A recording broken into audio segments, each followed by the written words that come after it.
Thanks for joining me, Renee Fong, on the evening edition of News on 2.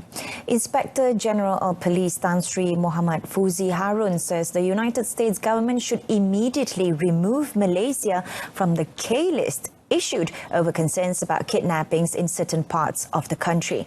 He says the decision made by the US government is baseless. Dari segi aspek kawalan keselamatan, kita sentiasa serius dan siap siaga untuk menghadapi apa jua kemungkinan. Jadi kita agak duka cita sebab asas yang diberikan oleh pihak berkuasa Amerika tersebut pada saya tidak begitu mantap. Tan Sri Fuzi said this after a working visit at the Kunak Police Headquarters in Sabah. He also pointed out the fact that there is an increase in tourist visits to the east coast of Sabah from time to time, proves that the area is safe. Malaysia is one of the 35 countries marked with the new K indicator by the US State Department in a travel advisory issued on 9th April. The Transport Ministry is ready to fully cooperate with the Malaysia Anti-Corruption Commission MACC in the probe into yesterday's arrest of 24 Pulau Pinang Road Transport Department RTD enforcement officials suspected of being involved in corruption. Minister Anthony Loke Siew Fook said the ministry has long been aware of the corruption practices among RTD enforcement officers, but no actions were taken as there was no evidence against them. He said, however, the ministry is constantly looking at how best to run agencies under its purview with integrity to combat corruption among its officers. Kita mengalung-alungkan tindakan tegas daripada pihak SPM. Kerajaan Pakatan Harapan memang kita tegas untuk membersihkan pentadbiran kerajaan dalam semua peringkat, bukan hanya di peringkat Menteri Kabinet saja, tetapi semua peringkat termasuklah di peringkat pegawai-pegawai penguasa. Look said this after officiating the Johor FedEx Station launch ceremony in Senai. Also in attendance was Johor Public Works, Infrastructure and Transport Exco, Mazlan Bujang, and Johor Women and Tourism Development Exco, Liao Chai Tung. Meanwhile, the RTD has deployed more manpower to Pulau Pinang to fill up the vacant posts following MACC's arrest of 24 of its enforcement officers yesterday.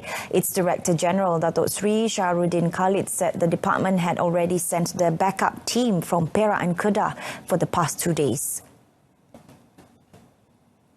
Out of 457 RTD staff in Pulau Pinang, 139 are enforcement officers.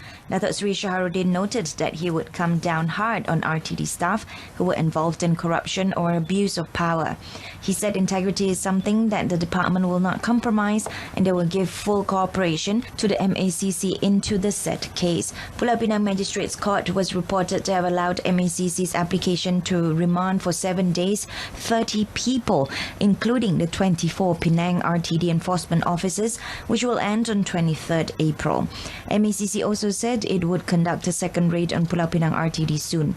The state RTD enforcement personnel were believed to have accepted monthly payments of between 10,000 ringgit and 32,000 ringgit as an inducement not to take action against errant lorry drivers for various traffic offences, particularly involving overloaded lorries.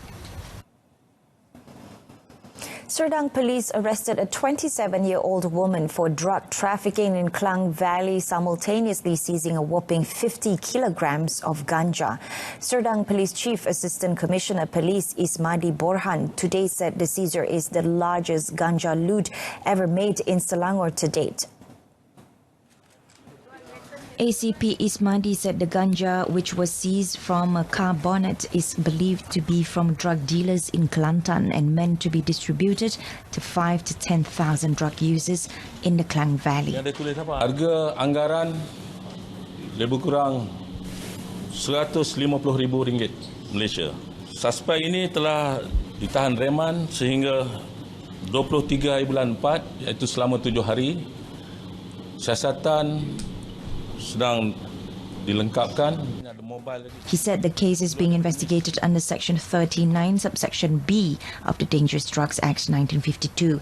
In a separate raid, ACP Ismadi said the police also successfully seized 880 items, including laptops, computers, mobile phones, and tablets, along with 20,942 ringgit in cash linked to an online gambling syndicate. In addition, ACP Ismadi said 310 caretakers of premises and their patrons aged in their 20s to 50s were arrested in Serdang for further investigation regarding the gambling syndicate. The Johor police yesterday arrested an 18-year-old boy alleged to be involved in stealing several motorcycles in Kota Tinggi, Johor on Monday. The suspect was arrested in a house in Kampung Johor Lama, Teluk Sengat. District Police Chief Superintendent Ashmun Baja said following the arrest, police were directed to an area located below the Sungai Kitang Bridge, Teluk Sengat, where 9 motorcycles without engines worth 40,000 ringgit were seized. The modus operandi of the suspect is to steal and dismantle the components of the stolen motorcycles before its frame is thrown into the river. Superintendent Ashmun said that the case being investigated under Section 29, subsection 1 of the Minor Offences Act 1955. A man in his 20s was struck and killed by a moving train in Beaufort, Sabah early this morning. The train was reported to have just left the Beaufort station to head towards Tanjung Aru, Kota Kinabalu station. According to Beaufort District Police Chief DSP Azmi Abdul Razak, they received a call from the public stating that a man known as Toto was hit by a train near a shop premises in town of Beaufort. Preliminary investigation found that the train had departed from Beaufort station to head towards the Tanjung Aru station and was travelling at 35 kilometers per hour at 5:02 a.m. The driver then saw an object on the track but did not realize that it was a human being as it was dark. The driver, who became aware of the victim's presence within 20 meters of the scene, tried to apply the emergency brakes to avoid hitting into him. He, however, failed and crashed into the victim, causing him to die at the scene. The victim suffered injuries to his head and his body was sent to the Beaufort Hospital for post-mortem. A rescue personnel from the Sungai Petani Search and Rescue Team was injured while putting out a fire at a plastic waste recycling factory at the Bakar Arang industrial area at 4 a.m. today. The 37-year-old officer Muhammad Azrul Aswad Nur Azmi was sent to the Sultan Abdul Halim Hospital after suffering from burns on his left leg, which was trapped under a waste of recycled materials. Operational Commander Muhammad Rizwan Nur Jamuddin said the officer is not in serious condition and is receiving outpatient treatment.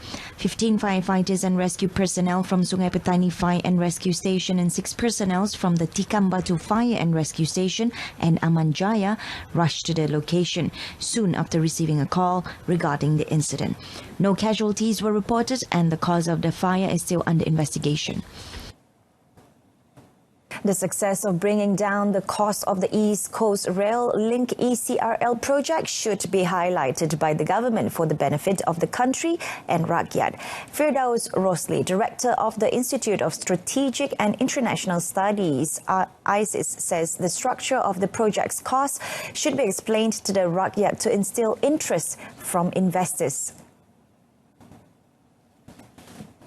Firdaus said project specifications such as train components, land concessions for rail usage should be explained in detail to ensure investors and the rakyat understand the importance of the project.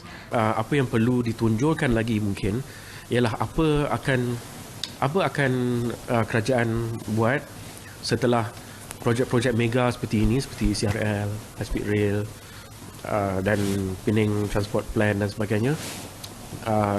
Dapat kata putus yang terakhir lah, sama ada on, off, jalan atau tidak, dan apakah selepas itu. Saya rasa itu yang akan kita dapat terjemahkan dalam segi perkara-perkara yang boleh memulihkan ekonomi negara. The Prime Minister's Office PMO announced that Malaysia Rail Link Sdn Bhd MRLSB and China Communications Construction Company CCCC Limited had signed a supplementary agreement that will pave the way for the resumption of the China-backed project. The construction cost for phases 1 and 2 of the ECRL has now been reduced to 44 billion ringgit, a reduction of 21.5 billion ringgit from its original cost of 65.5 billion ringgit. The restructuring of K Perak to Digital Perak will ensure that it remains relevant as an agency which drives the state's communications and multimedia service. The process, however, will not involve the retrenchment of current employees. State Communications, Multimedia, NGO and Cooperative Development Committee Chairperson Hasnul Zulkarnain Abdul Munaim said the restructuring process will only involve partial changes and restructuring of tasks appropriate to the staff. Ini Perak diperuntukkan antara 4 hingga 8 juta setahun. Defisit ini perlu ditanggung oleh pihak syarikat adalah yang hampir dengan 1 juta ringgit, kekurangan 1 juta ringgit untuk tahun ini. Bagi tujuan menampung perbelanjaan ini, pelan tindakan bagi membaik pulih kewangan syarikat telah dilaksanakan. Perbelanjaan atau kos tanggungan yang difikirkan tidak perlu telah dihapuskan bagi tujuan pengurangan perbelanjaan overhead. Hasnul Zulkarnain said this during the Perak State Legislative Assembly sitting in Ipoh, Perak today. Malacca tourism industry players are encouraged to intensify the promotion of its products and services to attract more tourists into the state. State Tourism Heritage and Culture Committee Chairman Datuk Muhammad Jailani Khamis said the players should not be satisfied with the current tourism packages offered and should instead create more packages to bring in more business into the state.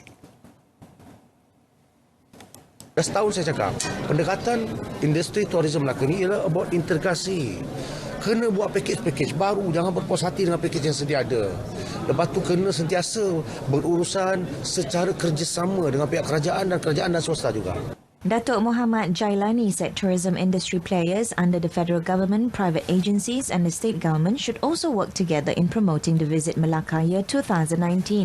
Datuk Jailani said this after a gathering with around 100 state tourism industry players in Ayer Keroh today. M-Bank Malaysia Berhad and Credit Guarantee Corporation Malaysia Berhad CGC have launched a 30 million ringgit Sharia-compliant financing for startups and an additional 500 million ringgit portfolio guarantee tranche to support the development of small and medium enterprises (SMEs). M-Bank Group Chief Executive Officer Dato' Sulaiman Muhammad Tahir said CGC would guarantee 70% of the financing called SME Biz Startup I, which offers financing of between 30,000 ringgit and 300,000 ringgit to qualified SMEs. Meanwhile, the portfolio guarantee tranche with financing ranging from 100,000 ringgit to 1 million ringgit is extended to SMEs with 3 years of track record. Datuk Sulaiman said for M-Bank, SME Biz Startup I is the first financing package offered to startups. IPO, yes, is the first one we're doing. And I think initial take-up, I think we have close to about 8 applications already in. And, you are always see about averaging about 150,000. So roughly it's already maybe about 2-3 million, I think probably, in terms of the numbers of, what do you call it, in terms of total amount of requested. So I think it's a good kind of indication to say there's a demand out there by virtue of the fact that we will look at records of performance less than 3 years. He said this after launching of the portfolio guarantee tranche today. Datuk Sulaiman said M-Bank aims to support SMEs from cradle to the initial public offering (IPO). Meanwhile, CGC Chief Executive Officer Datuk Muhammad Zamri Muhammad Ishak said the 2018's 500 million ringgit portfolio guarantee tranche introduced via M-Bank was almost fully subscribed, benefiting more than 600 SMEs. In Malaysia, many of you will agree that SMEs in Malaysia are very fortunate because we have a holistic SME ecosystem whereby players such as the banks, for which M-Bank and the other banks, and CGC, regulators, all government agencies play our part in creating a holistic SME ecosystem so that SMEs in Malaysia can grow. And why? Because it's a very important sector. He said for 2019, CGC targets to guarantee 4.6 billion ringgit in financing, of which it has committed to guarantee 1 billion ringgit financing year to date. Plus, Malaysia Berhad signed an agreement with 5 well-known brands of food businesses that will operate at rest and recreation R&R areas and Plazas Hentian Sebelah this year. Plus, Malaysia Berhad Managing Director Dato' Azman Ismail said among the brands that are highly demanded by customers include Sushi King, My Laksa, Daily Fresh, Bond 900 Cafe and Family Mart. He said Plus will also upgrade its R&R areas in an effort to turn it into a world-class destination. Dengan wujudnya prestasi ataupun rangka bentuk yang baru, mereka juga akan mendapat penambahan dari segi bisnes, dari segi penambahan dari segi business outcome. Jadi ada keuntungan dari semua pihak. Dari segi pengendali sekarang, kita juga memenuhi cita rasa para pengguna lebuh raya yang ingin memerlukan, yang memahukan kepelbagaian dari segi apa yang kita offer, dan juga kita juga mahu supaya semua orang rasa puas hati tentang konsep ini. Speaking at a Plus event today, Dato' Azman said the upgrade works on its R&Rs will begin in Seremban. That concludes this evening's news on 2. In our top story, Malaysia condemns inclusion in USK indicator list. Join us again at 12:30 tomorrow afternoon. I'm Renee Loretta Fong. Stay tuned to TV2 and have a pleasant evening.